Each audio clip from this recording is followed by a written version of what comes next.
Pak Menteri Kesehatan, ini Kemenkes kan secara terbuka gitu ya mendukung usulan BNN untuk melarang vape di Indonesia. Seberapa darurat sebenarnya ancaman rokok elektrik ini sampai pemerintah ini mulai untuk mempertimbangkan langkah-langkah sekeras itu. Selanjutnya BNN juga sudah menemukan banyak sekali liquid vape ini disalahgunakan untuk narkotika seperti etumidate dan juga hingga zat psikotropika lainnya. Apakah pemerintah ini melihat vape kini bukan hanya sekedar lagi isu kesehatan, tetapi juga sudah menjadi pintu masuk baru penyalahgunaan narkotika di kalangan anak muda? Saya yang men-trigger diskusi mengenai vape ini memang seperti tadi, setelah saya ketemu dengan Kepala BNN, ya, Pak Jenderal Suyudi ini. Dan saya memahami sekali kekhawatiran BNN, terutama karena vape ini sudah masuk sebagai media untuk menyebarkan narkotika ke anak-anak muda kita. Itu yang membuat saya terus terang jadi sangat khawatir. Dan secara serius kita berdua akan bersama-sama mengkaji kebijakan pemerintah ke depannya seperti apa. Ya. Fokus utama kita adalah ya sekitar berapa tuh, 5 juta kali 18, ya mungkin ada hampir 100-an juta remaja anak-anak ini yang harus kita lindungi. Bahwa nanti ada yang tidak suka berapa juta, 5 juta atau 10 juta, tapi yang kita lakukan sebenarnya kan untuk melindungi mereka. Ini sama seperti kebijakan pemerintah waktu bikin gadget. Ingat kan, melarang kan, bahwa memang ini nanti akan ada anak-anak yang merasa tidak suka dengan hal ini. Betul. Tapi pemerintah melakukan kebijakan seperti itu sebenarnya kan untuk melindungi mereka. Karena sudah terbukti ini bisa membuat gangguan mental ya, atau gangguan jiwa kepada anak-anak kita. Betul. Apalagi ini kan bukan hanya mental jiwa, tapi fisiknya juga pasti berdampak dengan sangat parah. Jadi jangan sampai anak-anak kita, ya walaupun mereka merasa ini gaya, ini cool, ini keren, mereka tidak paham bahwa ini sangat berbahaya secara kesehatan fisik maupun juga kesehatan mental bagi mereka, sehingga masa depan mereka akan sangat berpengaruh gitu, akan sangat negatif buat masa depan mereka. Itu sebabnya kita sekarang akan mengkaji dengan sangat serius bersama-sama dengan BNN untuk memastikan bahwa kita mau ambil tindakan apa. Ya mengingat itu tadi ya, Indonesia mungkin tinggal 3 dari beberapa negara ASEAN, ya di belakang Myanmar, di belakang Laos, di belakang Kamboja, di belakang Vietnam, yang belum mengeluarkan aturan tegas mengenai vape ini, ya. Terutama terkaitannya dengan itu tadi, sebagai media untuk penyebaran narkotika. Baik, mungkin juga karena minimnya edukasi yang anak-anak muda ini tahu ya terkait dengan bahaya vape itu sendiri. Baik Pak Menteri, kita balik lagi ke hantavirus, Pak Menteri. Ini apakah sudah ada vaksin spesifikah untuk hantavirus di Indonesia sendiri, dan apa rencana jangka pendek Pak Menteri dan juga pemerintah untuk melindungi kelompok-kelompok yang rentan seperti petugas kebersihan? Karena tadi kan Bapak sampaikan bahwa sebenarnya paling rentan adalah yang berhubungan dengan kotoran, ya berarti petugas kebersihan paling rentan. Gitu, jadi vaksin itu kita dalam meluncurkan vaksin kita ada observasinya juga. Karena penyakit menular itu ada banyak sekali, ya puluhan. Kalau semua orang mesti divaksin puluhan kali, ya keberatan juga gitu ya, keberatan juga. Dan kita melihat berapa resiko vaksinasi versus tidak divaksinasi. Misalnya kayak COVID, yang meninggal kan banyak sekali dalam waktu singkat kan. Nah itu memang perlu dibikin vaksinnya, supaya kita bisa mengurangi tekanan kematiannya. Contoh penyakit menular yang sekarang paling banyak meninggal itu namanya TBC. TBC itu 100.000 meninggal setiap tahun. Ya, jadi yang kena 1 juta. Hantavirus kan tadi 3 tahun 20. Ya. 23. Jadi sebelum kita nyuntikin vaksin-vaksin ke tubuhnya masyarakat Indonesia ini, kita harus pilih kan, mana yang memberikan proteksi paling besar. Lebih baik kita kasih vaksin TBC dulu dibandingkan vaksin si hanta, karena ini kan 1 juta orang yang kena, yang meninggalnya 120.000 orang. Nah ini yang harus kita proteksi dahulu. Kebetulan hanta ini kan penyebarannya susah kan. Nyamuk itu lebih gampang menularkan dibandingkan tikus, karena nyamuk kan kemana-mana. Kalau tikus kan jarang lah rumah yang di Indonesia yang nggak disapu dan nggak dipel setiap hari gitu. Dan kalau ada kotoran tikus sama itu kencing atau itu BAB-nya dia, kan tahu gitu kan, karena baunya khas, juga ininya khas, fisiknya. Jadi kemungkinan besar bisa dibersihkan oleh orang-orang. Jadi mencegahnya bukan dengan virus, mencegahnya dengan menjaga kebersihan rumah dan mengurangi populasi tikus di daerah sekitar kita. Baik. Terima kasih juga nih saya udah di interview untuk ini. Karena sebenarnya penyakit hantavirus, kematiannya kan di bawah dengue. Kematiannya kan di bawah malaria. Di bawah HIV, di bawah TBC. Dan bedanya sangat jauh. Sangat jauh. Sehingga dengan demikian kita juga bisa mengedukasi masyarakat. Nggak usah terlalu khawatir. Karena faktanya hantavirus 3 tahun misalnya yang meninggal berapa tadi, 24-an, 26-an. TBC itu yang meninggal setahun 100.000. 100.000, gitu banyak. Hantavirus itu nyebarinya lewat tikus, TBC itu menularkannya lewat, kita ngobrol gini aja bisa nularin tuh, Anita. Ya.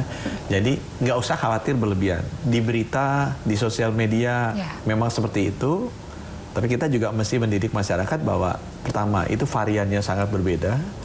Dan yang kedua, transmissibility-nya itu hanya lewat tikus. Ya. Pernah ada human to human, tapi itu spesifik varian yang ada di Andes. Namanya Andes, varian Andes dari hantavirus. Jadi sangat jarang sekali itu bisa terjadi penularannya. Supaya masyarakat juga tenang. Nah itu udah lama ada di sini. Kan terbukti nggak pernah meledak gitu kan. Meledaknya gara-gara ada berita di kapal itu. Ya, dan viral di sosial media begitu viral ya di Pak sosial Menteri. Media.